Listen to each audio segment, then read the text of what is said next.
Looks like Arsenal fans will only get rest about Thomas Partey's departure while staying at Arsenal after the 1st of September when the transfer window is really closed. And as it stands, it's another team coming in through, showing interest, and they're exploring Thomas Partey exit from Arsenal. Welcome to Rokani Media Football. This is the transfer news show. Smash the like button, comment and share. If you're watching us for the very first time, endeavor to subscribe to this channel so as not to miss out on stories that we do upload in here on a daily. Rokan David is my name as well. Call me RD. Follow me on Twitter at Rokani Media FB. The link is in the description box below, and you can obviously go down there and follow us immediately. Now, as this is the transfer news show, we are talking Hakimi Ziyech.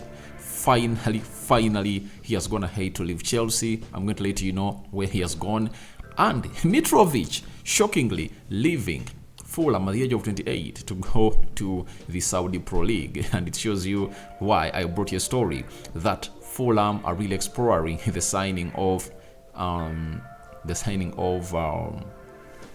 Foreign Balogun from Arsenal. So we thank God for the gift of life. It's a Sunday. Those that are going to church, safe journey to church, and those that are really Muslims, Barakallahu fikum, and may Allah really grant you the best that you guys deserve. Now, this is not the first transfer that has linked Thomas Partey away from Arsenal. The first transfer came in from Saudi Arabia, some huge money offering him £400,000 a week, and Thomas Partey was convinced by Mikel Arteta to stay at the club of Arsenal. The next club that came in through was Juventus, and they made advances, but again Arteta stood in the way and obviously told him, please, you are going nowhere. But as it stands, there is another approach coming in from a team from Turkey known as Fenerbahce.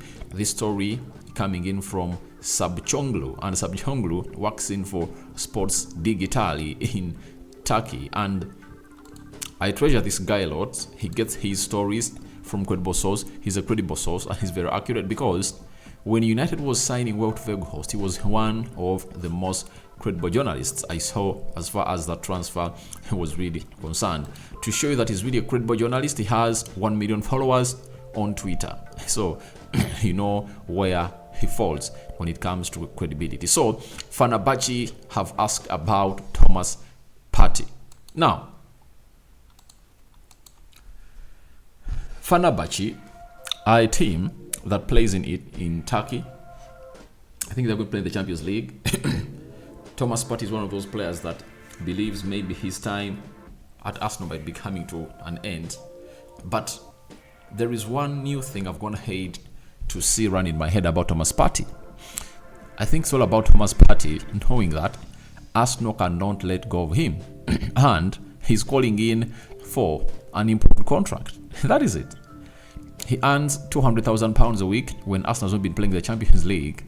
And now that Arsenal is playing the Champions League, I think he might be earning £250,000, and he's demanding in for a new contract. And you might see him earn close to £300,000 a week. Remember, he's into the last 24 months of his contract at Arsenal, and that is really very important to attach to these stories. Why is it that Thomas Partey didn't go to Saudi Arabia where they are going to double his salary? That's a big question. Why didn't he go that side? He wants to be at Arsenal, and he's putting on pressure to Arsenal to obviously offer him an improved contract, because he knows Arsenal cannot let him go. They are willing to negotiate a deal for him, and with 2 years left on his contract, they are trying to obviously at least extend it by 1 year, and he wants some improved terms. I think that's why these stories are everywhere. That is it. But Thomas Partey is not leaving Arsenal. We all know that. Arteta has gone ahead to send a message to us that Thomas Partey is untouchable at Arsenal. He's going nowhere. That's why it's to it that he's playing him every game. But there is another side when you flip the coin, that Thomas Partey being played as a right back in the game of Nottingham Forest, moreover they are playing at home, didn't go down well with him, and believes that maybe Arteta, with if at all the season really reaches its mid, he might try to really be improvising, playing positions for Thomas Partey. And you cannot obviously water down that narrative coming in from different media outlets, because Thomas Partey is a player who wants to be played in the CDM, in the central midfield. And he knows that there is a player of the caliber of Declan Rice who costed Arsenal £105 million, who Arteta wants to fix in that Arsenal team as a 6. That's why links of Thomas Partey out of Arsenal are going to be very, very, very continuous. I think even on the deadline day, we are going to get in stories that Thomas Partey wants out.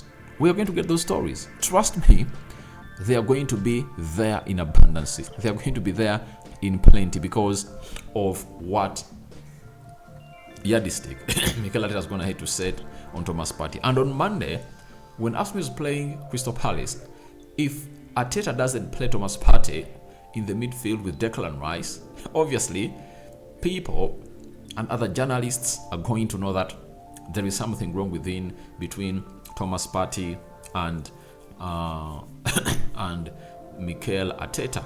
That is it, because there is no way you cannot play one of the best CDMs in the league in his position and you try to fix Declan Rice there. Yet Declan Rice has shown us that every time he's playing that midfield without Jorginho or Thomas Partey, he struggles a little bit. That is it, coming in from the player and the news of Thomas Partey. So we wait and see what pans out from that Thomas Partey story. But another team was going to hate to show interest in Thomas Partey, and they've going to hate to ask about his stance at Arsenal. So you never know what it's all about, but I believe it's all about Thomas Partey pushing in for a new contract, but it's going nowhere. Now, Hakimi Ziyech, having failed the medical at Galatasaray, Chelsea have decided to offer him out on a free. And Jacobs Ben has told us that Chelsea confirm Hakimi Ziyech has joined Galatasaray on a season-long loan with obligation to buy. Galatasaray's statement is a bit misleading. Understand the obligation clause is complicated, but if certain conditions are met, Chelsea will receive a fee. Now, Chelsea have been struggling to offload this player. He first failed the medical at Al Nassr, and Chelsea were going to get like 20 million euros. They missed out on that amount of money, and they tried to give him to Ajax, but Ajax couldn't really match his salary that he really earns at Chelsea. And Hakimi Ziyech is really this kind of player who has always gone ahead to really promise a lot, and he didn't obviously hit the levels, because Hakimi Ziyech, he has been earning £100,000 a week at Chelsea, and he feels like he should be earning even more. So Galatasaray have given him a chance to revive his career, and I think if he does, then he might even go back into the books of being wanted by other teams that obviously could offer a lot of money and salary for him. But that knee injury, he needs to work a lot about it. And he needs to get back in shape as soon as possible, because if he doesn't, he's really going to look ugly and very bad. But he's a very talented player, but he came in through at a time of Chelsea where Frank Lampard was trying to build up a team. He failed. Thomas Tuchel came in through. He failed. And this other guy, Graham Potter, came in through. He failed. So it's hard to find players who are going to perform well when the managers are really being changed almost every season. And I think it gave him a reason not to perform, but even injuries have gone ahead to be part of his career. I think they are toward the end of the season of 2021-2022, they put in some good performances under Thomas Tuchel, but he was not all that convincing to Pochettino, and Pochettino wanted him out because Pochettino knows this player very well. He was playing Ajax in the semi-final, and Ziyech was one of the players that obviously tormented him at the Tottenham Hotspur Stadium. Remember that very well. But when they went away at Ajax, Spurs knocked out Ajax by 3-2. So he knows the player very well, but he knows his potentials have gone ahead to obviously shrink And if at all your potentials shrink, there is no way you're going to be playing for elite teams like Chelsea in this season of rebuilding and obviously giving it a new shape. So that is Hakimi Ziyech for you, and let's get into another story that has been another transfer that has been lagging for some months, but finally it is over. Mitrovic to Al Hilal, a 3-year deal agreed weeks ago. There is green light from Fulham for the package worth more than 50 million euros. Documents being checked today in order to be signed. Flight booked tonight after medicals in Paris. Contract until 2026. That is Mitrovic, a man who really fired in very many goals for Fulham. At the age of 28-27, he has decided to find himself in a position of going to that side of Saudi Arabia to put in money. And it's official, he has gone ahead to join, and they've gone ahead to sign Mitrovic, that side of I think it's Al Hilal. Al Hilal, I think, is going to play with Neymar that side, and Neymar just went ahead to be unveiled as a team, and the stadium had a 60,000 capacity seater welcoming Neymar to that side, meaning that what Ronaldo went ahead to say is really true.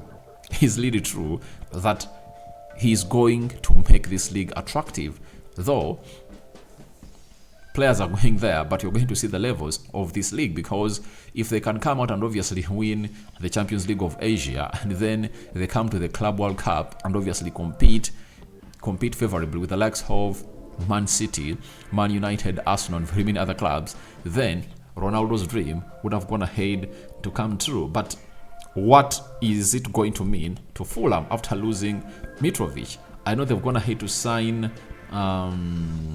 I think he's called Nunes. He's not Nunes.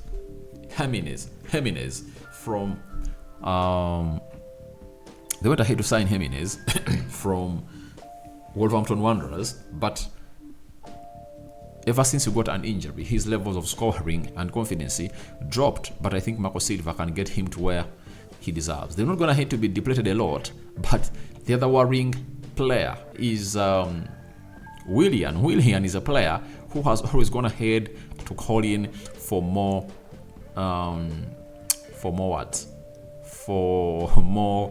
room to leave the club of Fulham, and looks like there is a club in Saudi Arabia, is it Al Ittihad, that wants to offer him more money, and they are willing to pay cash to obviously see him leave this side to go ahead and obviously play for that side. So Marco Silva is really scratching his head.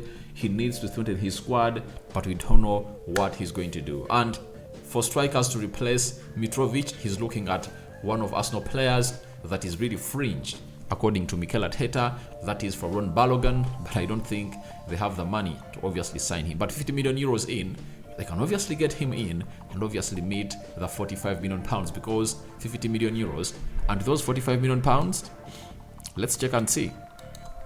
Euros to pounds, these are 50 million euros.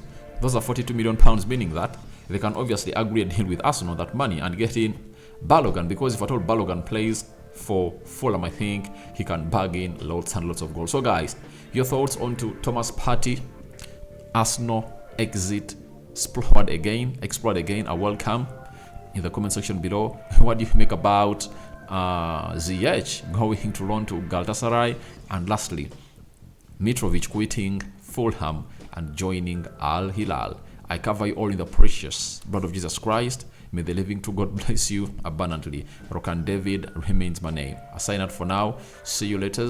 My most viewers and subscribers, Barak Laufikum. I'm out.